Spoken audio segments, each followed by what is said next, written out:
안녕하세요. 한국 나라의 수장이 얼마나 한국가의 운명을 좌우하는지의 한 사례. 우리나라 국민들 투표 잘해야 합니다. 한 방에 골로 가는 수가 있습니다. 해외의 땅을 사서 그곳을 최고의 지역으로 만들어주면 아마 서로 팔려고 할 거다. 우린 그 다음을 노려한다. 어떻게 홍익인 간유인 상생을 실현하는지 보여줘야 한다. 한국과의 국토매각이 그 나라로 하여금 신의 한 수가 되게 해야 한다. 아르헨티나에 한국의 새 땅이 생긴다는 소식이 들려왔습니다. 궁지에 몰린 아르헨티나가 한국에게 파격적인 제안을 한 것인데요. 호시탐탐 기회를 노리고 있던 중국은 이 소식에 충격을 받았다고 합니다. 아르헨티나를 노리던 중국의 계획이 한국 때문에 무너진 셈이죠. 한국이 얻게 되는 땅은 대체 어떤 땅일까요? 남미를 중심으로 현재 벌어지고 있는 일에 대해 자세하게 설명해 드리겠습니다. 대한민국을 가슴 아프게 만든 사건. IMF는 지금으로부터 20년도 넘은 일이지만 한국인들에게 씻을 수 없는 상처를 남긴 역사적인 일이었죠. 구제 금융을 갚기 위해 국민들이 금 모으기 운동을 하는 등 나라의 빚을 갚기 위해 스스로 기부를 하는 행동을 보이며 놀라운 국민성을 보여주었지만 이때 당시의 타격을 극복하기 위해 몇 년간 국민은 고통을 감내해야 했죠. 한 번만으로도 엄청난 고통을 준 구제금융을 8번이나 받고 이것도 모자라 9번째 구제금융을 받으려는 국가가 있습니다. 바로 지구 반대편에 위치한 남미 국가 아르헨티나가 그 주인공인데요. 최근 아르헨티나는 54조 원 규모의 협상을 마무리 지었습니다. 현 아르헨티나 대통령인 알베르토 페르난데스는 SNS를 통해 IMF와 협상을 마무리 지었으며 IMF 이사회 승인만이 있다며 나라 파산 위기를 넘긴 것에 기뻐하는 모습을 보였습니다. 아르헨티나는 이전 정권이었던 2018년 IMF로부터 69조 원에 달하는 엄청난 금융 지원을 받기로 결정했습니다. IMF 역사상 최초로 지원하는 엄청난 금액이었죠. IMF는 최대 규모의 지원을 결정하면서 재정 적자를 줄일 것을 권고 0%에 가까운 재정적 자유를 아르헨티나가 유지하길 원했는데요. 거의 불가능에 가까운 수준을 요구한 것입니다. 페르난데스 대통령은 이런 조건을 받을 수 없다고 말하며 세부 조정안에 대해 오랜 씨름을 거쳤죠. 결과적으로 2022년에 들어서 모든 세부한 합의를 마무리 짓고 빚을 갚기 위한 긴축 정책 시행에 들어간 것입니다. IMF와의 합의를 이끌어낸 정부를 향해 돌아온 것은 차가운 냉소와 뜨거운 반발이었습니다. 학계는 이번 정부가 IMF와 합의한 내용은 불공정 계약이라는 냉소를 보냈으며 일반 국민들은 삶을 위태롭게 만드는 IMF와의 합의는 받아들일 수 없다는 입장이었죠. 이 소식이 등장한 뒤부터 아르헨티나 시내는 IMF 금융 반대파들과 일반 시민들로 점령되었습니다. 이들이 가장 우려한 것은 IMF 구제 금융 도입 이후 찾아올 노동 유연화와 구조조정, 초인플레이션을 걱정했죠. 실제로 IMF가 내세운 조건들은 일반 국민들을 위협하는 조건들입니다. 특히 노동 유연화의 경우 기업들의 해고를 쉽게 만들고 비정규직을 늘려 계약 조건을 완화하는 정책으로 정규직 노조가 활발한 아르헨티나는 이를 받아들이기 어려웠습니다. 특히 초인플레이션 역시 심각한 문제인데요. 중국의 자원 대란 이후 전체적으로 자원 수급에 문제가 발생. 이후 원자재 가격이 급상승하면서 세계 경제는 급격한 물가 상승을 겪어야 했습니다. 코로나 시대에 많은 통화량도 인플레이션 현상을 가속화했습니다. 빠르게 풀린 돈만큼 화폐 가치는 떨어졌고 물가는 기대 이상으로 올라가게 되었습니다. 게다가 우크라이나 사태가 심각하게 돌아가면서 전쟁으로 인한 자원 수급 문제가 큰 문제로 돌변했습니다.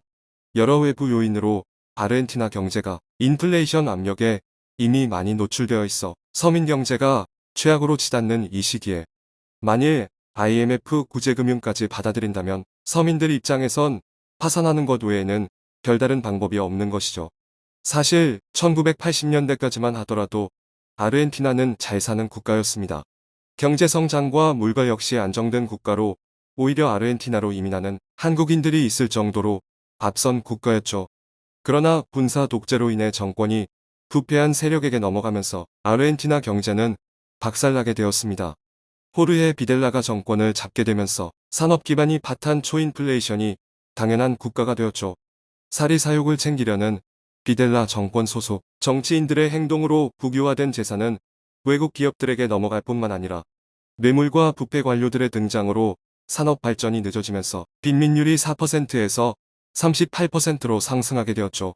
게다가 문제를 감추기 위해 대대적인 통계 조작도 들어가면서 경제 파탄을 속이는 일까지 아르헨티나 정부에서 저지른 것입니다. 분명 경제는 망해가고 있는데 통계 수치만 살펴보면 매년 8% 성장을 거듭 겉으로 드러난 것만 봤을 때 선진국 수준의 경제였습니다. 그러나 민주정권이 들어서고 이제까지 조작된 통계를 전면 재검수 아르헨티나 현 상황을 정확히 진단한 결과는 생각보다 참혹했습니다. 나라는 파산하기 직전이었고 돌아오는 빚 지급일을 늦추기 위해 IMF 구제금융을 받기 시작했습니다. 이 선택은 아르헨티나가 악순환을 거듭하는 계기가 되었습니다. 물가를 잡기 위해 금리를 올리면 발전이 늦춰지고 그렇다고 물가를 내버려 두면 서민 경제가 파탄나는 상황이 계속되며 아르헨티나는 세계 경제학자는 물론이고 전 세계적으로 비웃음거리가 되었습니다. 아르헨티나는 이를 타개하기 위해 특단의 조치를 취해야 했습니다. 평범한 방식으로는 지금의 파산 상태가 유지될 뿐 마이너스를 플러스로 바꾸기 위해선 뼈를 깎는 노력이 필요했습니다. 그 결과 아르헨티나는 놀라운 결정을 내리기에 이릅니다. 바로 자국의 땅을 한국에게 팔아 넘기겠다는 결정을 한 것인데요. 사실 이 결정은 처음 내리는 결정은 아니었습니다. 한국은 1970년대 영농 이민을 위해 당시 환율로 12억 원을 들여 아르헨티나에 있는 넓은 농장, 야따마오카 농장을 구입하게 됩니다. 넓은 토지를 확보해 이곳으로 한국 이민을 유도 농사를 지어 그 농작물로 외화를 벌겠다는 의도였죠. 하지만 막상 구입한 농지는 농사를 짓기에 부적절한 곳이었습니다. 농작물을 기르기에 적합하지 않는 토양을 지녔기 때문이죠. 염분 농도가 지나치게 높은 야따마오카 농장은 애물단지가 되었습니다. 서울 면적의 3분의 1의 넓은 땅이었지만 그 어떠한 관리도 하지 않은 채 내버려 두었고 수익이 나지 않는 이 땅의 관리비와 세금은 고스란히 아르헨티나 정부의 손으로 들어가 굽고 낭비의 대명사가 되었습니다. 결국 이 문제가 국회 감사장까지 올라가면서 큰 이슈가 되었죠. 이 땅을 재활용하는 것이 국가 과제가 되었는데요. 당시 많은 아이디어가 나왔고 이 땅의 토질 개선과 새로운 활용 방법들이 동원되었습니다. 그러나 활용 방안이 없다는 결론이 나왔고 이 토지는 다른 아르헨티나 주민에게 팔아 넘기게 되었습니다. 한국은 땅이 있어도 제대로 활용하지 못한 기억을 가지고 있고 다시 한번 제대로 된 땅 투자를 하고자 했죠. 아르헨티나 역시 한국이 야따마오카 농장을 국가 차원에서 구입해 이를 활용했던 것을 잘 알고 있었고 이 점에 착안해 한국에게 땅을 팔겠다는 제안을 한 것입니다. 돈이 필요한 아르헨티나 입장에서는 빠르게 외화를 벌 수 있기에 좋고 한국 입장에서는 과거의 실수를 회복할 수 있는 기회이자 자원전쟁으로 치열한 전쟁터가 되고 있는 아르헨티나 땅을 손쉽게 얻을 수 있기 때문이죠. 두 국가 모두 아쉬울 것이 없는 상황입니다. 아르헨티나 정부는 한국 정부가 원하는 비옥한 땅을 중심으로 리스트를 선정, 최적의 조건을 갖춘 농지를 판매하겠다는 결심을 하여 한국을 적극적으로 설득 중입니다. 아르헨티나는 광활하면서도 비옥한 땅을 갖춘 국가인데요. 특히 팜파스 평원은 아무것도 안 해도 먹고 살 수 있을 정도로 비옥한 토지를 자랑합니다. 재정 적자를 막고 흑자 전환을 위해 아르헨티나 정부는 팜파스 평원 일부까지도 판매를 고려하는 것으로 알려졌습니다. 이렇게 된다면 한국은 풍요로운 땅을 손쉽게 손에 넣을 수 있는 것이죠. 한국에게 있어 더할 나위 없는 좋은 기회인 셈입니다. 중국도 아르헨티나 공략에 나서며 아르헨티나 토지를 탐내고 있습니다. 에너지 자원이 필요한 아르헨티나를 유혹하기 위해 중국 광핵 집단 CGN이 자체 개발한 원자로 기술 활용 1호를 수출 아르헨티나가 거절하기에 어려운 기술 이전을 약속했죠. 230억 달러 이상의 중국 투자를 받게 되었다고 말하며 중국과의 협력을 약속한 페르난데스 대통령은 아르헨티나 산타크루즈 지역에 건설되는 47억 달러 규모 수력 발전 프로젝트도 중국과 협력하겠다고 밝혀 아르헨티나는 차이나머니에 잠식될 뻔했습니다. 그러나 중국에 대한 혐오는 아르헨티나 역시 예외는 아니었죠. 무분별한 개발을 저지르는 중국에 대한 분노와 중국에게 약한 모습을 보이는 현 정부를 못마땅하게 여긴 아르헨티나인들은 강한 반발을 보였습니다. 게다가 미국 정부 역시 아르헨티나에 간섭하며 중국과 거리두기를 종용했죠. 하루빨리 빚을 갚아야 하는 아르헨티나 입장에서 중국의 도움을 받지 못하게 되자 한국이 최고의 기회로 떠오른 셈이죠. 아르헨티나 대통령은 최근 주한 아르헨티나 대사를 통해 한국의 참여를 유도, 다양한 분야에서 한국 기업이 관심을 보이길 바란다고 말하며 현재 아르헨티나가 추진하고 있는 프로젝트를 설명했다고 하는데요. 특히 에너지 경제에 관심을 보이고 있다는 사실과 함께 한국이 관심 보일 만한 자원을 가진 땅들을 보여주었다고 합니다. 그리고 야따마오카 농장의 사례를 다시 겪지 않도록 정부 차원에서 이를 도와주겠다는 내용까지 나왔습니다.